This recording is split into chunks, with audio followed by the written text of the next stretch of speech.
Sutra Teratai yang Menakjubkan. Bab 1. Pendahuluan. Sin Fasyang Sutra Teratai episode 40.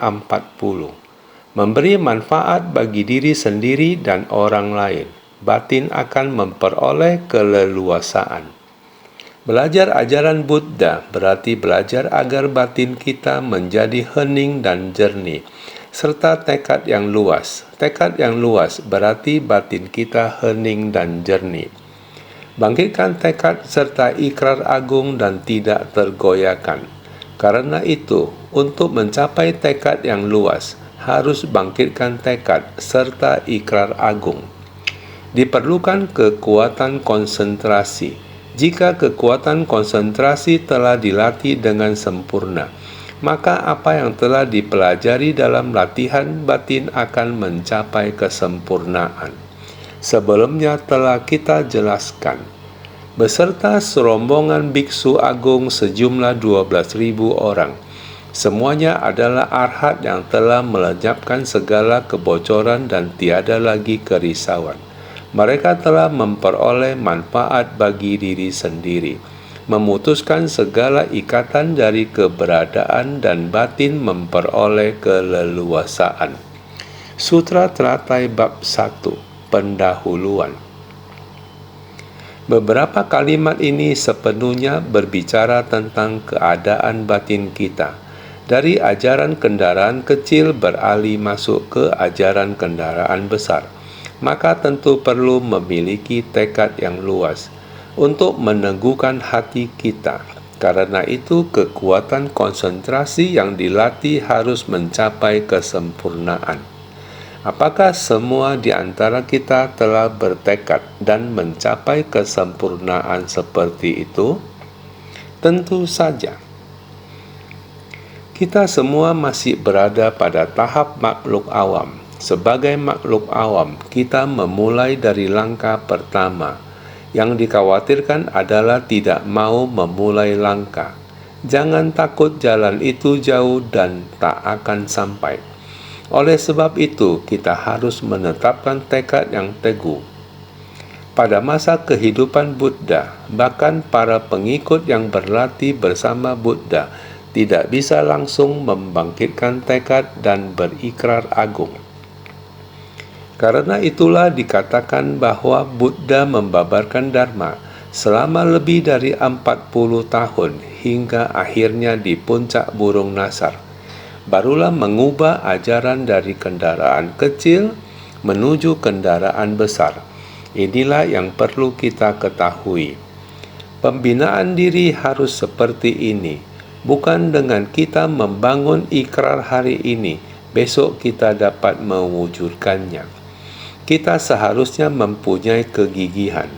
Di era Sang Buddha dibutuhkan 40 tahun lebih, baru telah mencapai kesempurnaan. Jadi, dapat keluar masuk segala kondisi dengan leluasa. Kesempurnaan sejati adalah di kondisi apapun kita tetap dapat keluar masuk dengan sangat leluasa. Di masa lalu, sangat kemungkinan di era Buddha, setiap orang, baik monastik ataupun praktisi perumah tangga, para monastik menjalani sila yang sangat ketat. Semua orang mengikuti Buddha dalam pembinaan diri. Jadi, semua berada dalam kumpulan sangha. Meskipun Buddha dengan sangat tekun memberi ceramah, praktisi yang dapat mendengarnya dan menempatkannya ke dalam hati, seberapa banyak kerisauan yang dapat dilenyapkan, itu sangat sulit untuk dikatakan. Namun, Buddha masih tetap berkata demikian, karena kita telah membangkitkan tekad luhur. Pemikiran kita seharusnya dapat keluar masuk dengan leluasa dalam segala kondisi. Maka yang paling penting adalah batin memperoleh pembebasan. Ini adalah menggunakan kekuatan kebijaksanaan untuk memperoleh keleluasaan. Orang yang menggunakan kekuatan samadhi untuk mempraktekkan apa yang dipelajari dan telah mencapai kesempurnaan, dapat keluar masuk segala kondisi dengan leluasa. Bila batin memperoleh pembebasan, ini adalah menggunakan kekuatan kebijaksanaan untuk memperoleh keleluasaan. Dalam ajaran Buddha terdapat sebuah kisah seperti ini. Seorang praktisi tua dari gunung, Qin Pi Feng, memiliki kemampuan meditasi yang sangat mendalam. Begitu ia masuk dalam meditasi, benar-benar segalanya menjadi hampa. Karena pencapaian latihannya sangat baik, raja menghadiahkannya sebuah mangkuk emas keunguan. Ketika menerima mangkuk tersebut, biksu Qin Pi Feng sangat gembira. Awalnya, dalam praktek latihannya, segala hal duniawi tidak dianggap penting. Ia memandang harta benda dengan sangat ringan, sehingga baginya tidak ada sesuatu yang benar-benar berarti. Namun, karena mangkuk emas keunguan itu yang diberikan oleh kaisar atau raja, ia merasa bahwa ini adalah benda paling berharga dalam hidupnya. Sejak saat itu, setiap hari ia terus menjaga mangkuk emas itu. Hingga suatu hari, Raja Yama menyadari bahwa usia kehidupan praktisi Qin Pi Feng sudah seharusnya berakhir. Lalu ia mengutus seorang setan kecil dan berkata, "Pergilah mencari Qin Pi Feng dan segera panggil dia kembali." Setibanya kedua setan kecil ini di kuil, mereka mencari biksu Qin Pi Feng. Di tempat itu hanya terlihat visi orangnya, tetapi arwahnya di mana? Tidak ada. Namun waktu untuk melaporkan tugas sudah tiba. Bagaimana? Harus bagaimana? Kedua setan kecil ini pergi mencari Dewa Bumi. Dewa ini mengatakan, orang ini sudah mencapai tahap pembebasan dalam pelatihan dirinya. Jika sedang samadhi, Anda tidak akan menemukannya. Sudah terlepas dari alam nafsu keinginan, maka kalian tidak akan menemukannya. Jadi harus bagaimana? Jika saya tidak menemukannya, saya tidak bisa memberikan laporan. Dewa Bumi berkata, "Saya kasih tahu Anda, walaupun dia terhadap segala sesuatu yang bersifat duniawi sudah sangat melepas, batinnya penuh leluasa. Namun ada satu hal yang paling disukainya adalah mangkok emas ungu. Jika Anda dapat menemukan mangkok ini dan memukulnya 3 kali secara pelan-pelan, jika mangkok ini berbunyi, otomatis dia akan kembali." Setan kecil lalu pergi mencari sekeliling dan akhirnya menemukan mangkok yang disembunyikan dalam lemari. Ia mengeluarkannya, melakukan sesuai yang dikatakan Dewa Bumi, mengetuk mangkok itu 3 kali, suara sebanyak 3 kali. Biksu mendengar suara mangkok emasnya. Seketika muncul satu pikiran, siapa yang menyentuh mangkok emasku? Lalu keluar dari meditasi, segera membuka benda itu untuk melihatnya. Hantu kecil lalu menangkapnya, lalu berkata, "Waktumu sudah tiba." Biksu itu berkata, "Saat saya meditasi, kamu tidak dapat menemukan saya. Sekarang dengan cara apa bisa menemukan saya?" Dia menjawab sesuai petunjuk Dewa Bumi, lalu berkata, "Dalam hati kamu masih ada cinta, masih melekat pada tempat ini. Hati masih ada sedikit keinginan. Karena itu batin kamu belum benar-benar bebas. Ketika saya ketuk mangkok 3 kali, kamu kembali." Begitu ya? Baiklah, kalau memang umurku sudah sampai, boleh. Tapi berikan saya sedikit waktu. Saya segera ikut bersamamu. Baiklah, saya akan memberi sedikit waktu lagi. Lalu dia pergi mengambil mangkok emas keluar dan berkata, "Justru karena kamu, hatiku menjadi tidak leluasa. Selama puluhan tahun melatih diri, saya sebenarnya telah mencapai pembebasan. Hanya karena kamu, saya masih memiliki segumpal kerisauan batin ini. Oleh karena itu, dia melemparkan mangkok itu dengan keras dan pecah.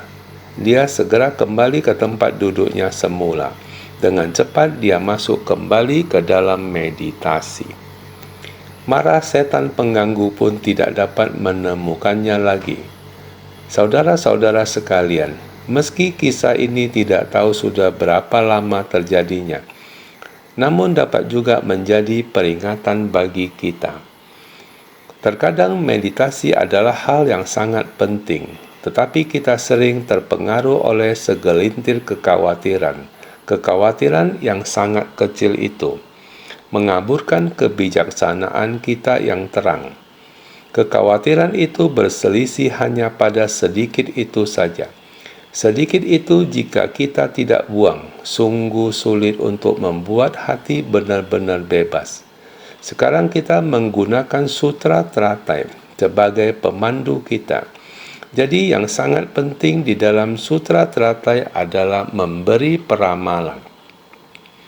Ketika Sravaka akan mencapai kebuddhaan, di dalam persamuhan, para arhat, semua biksu memahami dharma dengan mendengarkan suara, karena mereka meresapi suara ke dalam hati. Demikian mereka bisa tersadarkan, memahami prinsip kebenaran. Jadi orang yang bisa benar-benar memahami prinsip kebenaran akan menumbuhkan kebijaksanaan.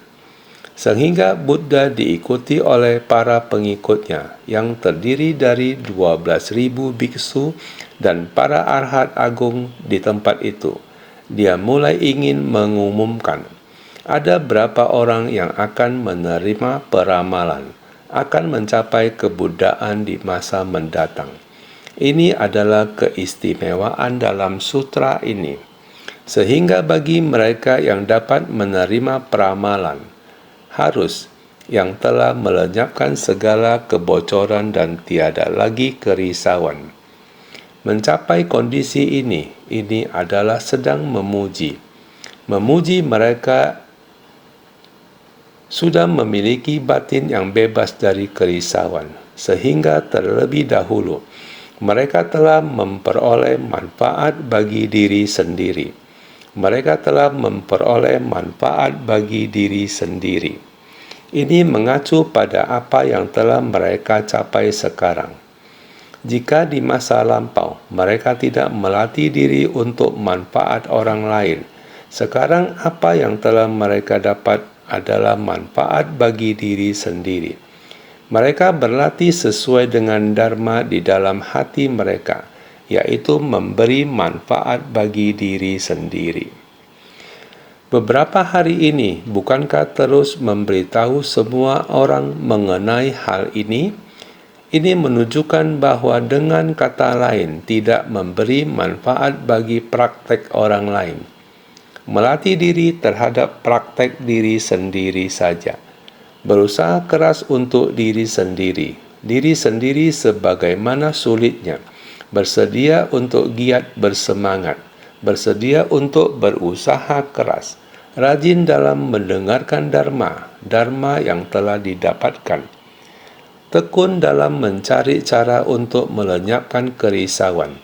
Ini sedang membicarakan mengenai kerisauan dari batin, memberi manfaat bagi diri sendiri. Setiap orang jika bisa melenyapkan kerisauan batin sendiri, ini semuanya merupakan memberi manfaat bagi diri sendiri. Untuk itulah mengapa sering mengatakan,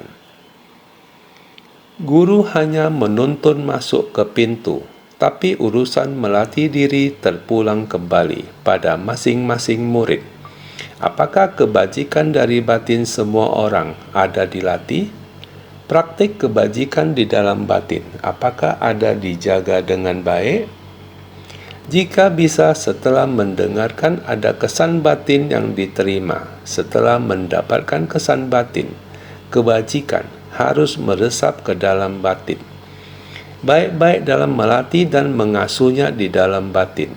dengan batinnya ada dilatih dan diasuh, maka akan memiliki kebajikan. Jadi terlebih dahulu mendapatkan kesan batin, kemudian kebajikan.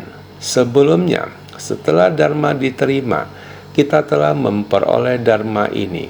Apakah kita ada melatihnya? Dengan berlatih baru dapat memperoleh moral kebajikan. Melatih kebajikan adalah memberi manfaat bagi diri sendiri, agar manfaat yang diperoleh diri sendiri belum melakukan perbuatan yang bermanfaat bagi orang lain. Sebelumnya pernah dikatakan, orang yang layak menerima persembahan, Anda harus menerima persembahan orang lain. Kamu juga hendaknya membunuh pencuri, menghancurkan kejahatan, dan menggentarkan. Demikian baru dikatakan layak menerima persembahan. Layak menerima persembahan berupa materi. Layak menerima persembahan berupa penghormatan. Layak menerima perlakuan sesuai dengan perilaku yang kamu arahkan. Menjadi teladan. Demikian barulah dapat menggerakkan orang lain. Maka sebelum itu, sebelum memimpin orang banyak, maka batin sendiri harus dibenahi terlebih dahulu. Melatih dengan sebaiknya. Melatih kebajikan kita, baru kita dapat memperoleh pengakuan dan penghormatan dari banyak orang. Barulah dapat memimpin orang banyak tanpa hambatan. Semua ini dimulai dengan memperbaiki diri sendiri, barulah dapat memberi manfaat kepada orang lain. Mereka telah memperoleh manfaat bagi diri sendiri, yaitu memilih dan membeda-bedakan tanpa niat menolong orang lain. Pada masa lalu, kita masih belum memberi manfaat kepada orang lain. Batin telah memperoleh keleluasaan. Seseorang yang masih memiliki pikiran memilih dan membeda-bedakan belum mencapai kebebasan sejati dalam dharma, karena masih terdapat sedikit kekotoran batin. Ada satu kalimat yang mengatakan, Arhat merasa takut pada benih karma. Saat kita mau melatih diri, karena itu, aku tidak ingin lagi melekat atau bergantung pada kondisi luar. Bukankah Master pernah berkata seperti itu? Kita menginginkan padamnya sebab dan akibat. Bukankah seperti itu? Namun, masih memiliki kemelekatan terhadap makhluk hidup lain, tidak memberikan perhatian secara baik. Sang Buddha lahir di dunia manusia untuk dapat mengasihi semua makhluk, menolong semua makhluk yang berada di tempat pelatihan diri ini. Hanya memberikan manfaat pada diri sendiri, belum berikrar. Dalam kelanjutan ayat Sutra Teratai, di mana Buddha hendak menyerahkan dharma kepada semua orang. Sang Buddha bertanya, di masa depan, siapa yang bersedia turun ke dunia saha untuk menyelamatkan dan membimbing makhluk hidup? Siapa yang bersedia, walaupun sudah menerima peramalan, masih belum ada yang berani. Mengapa? Makhluk hidup di dunia saha ini memiliki sifat keras kepala, sulit untuk ditundukkan dan dibimbing. Karena itu, tidak ada yang berani melangkah maju. Inilah sebabnya mengapa dikatakan bahwa meskipun seseorang telah membangkitkan tekad besar dan menetapkan ikrar agung, ia belum mencapai kebebasan sejati dalam hatinya. Ia masih belum berani memikul tanggung jawab besar itu. Jadi, apakah batin telah memperoleh keleluasaan? Berarti benar-benar sudah bebas dan tenang? Belum, jalan ini sungguh penuh perjuangan. Buddha telah memimpin begitu banyak anggota sangha. Ketika perlu memuji, beliau telah memuji. Ketika waktunya memberikan prediksi pencerahan, beliau juga telah memberikannya. Namun menjelang berakhirnya pertemuan Dharma itu, ketika Buddha hendak menyerahkan tanggung jawab ajaran kepada para murid, tetap saja tidak ada yang berani memikulnya. Inilah yang disebut sebagai pembedaan. Karena mereka belum mencapai kebebasan sejati dalam Dharma. Ajaran sejati yang disampaikan oleh Buddha, yaitu Dharma, belum benar-benar dihayati secara bebas oleh para praktisi itu hingga saat ini.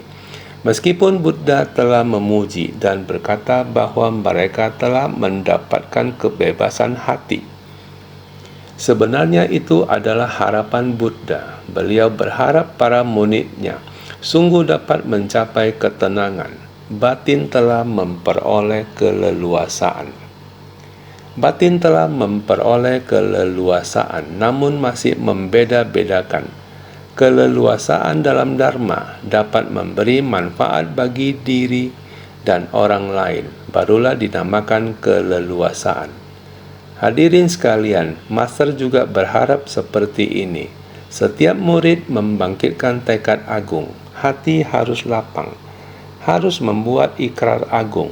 Di tengah begitu banyaknya permasalahan antar sesama, kita lebih sederhana. Masalah setelah berlalu, maka tidak ada apa-apa lagi.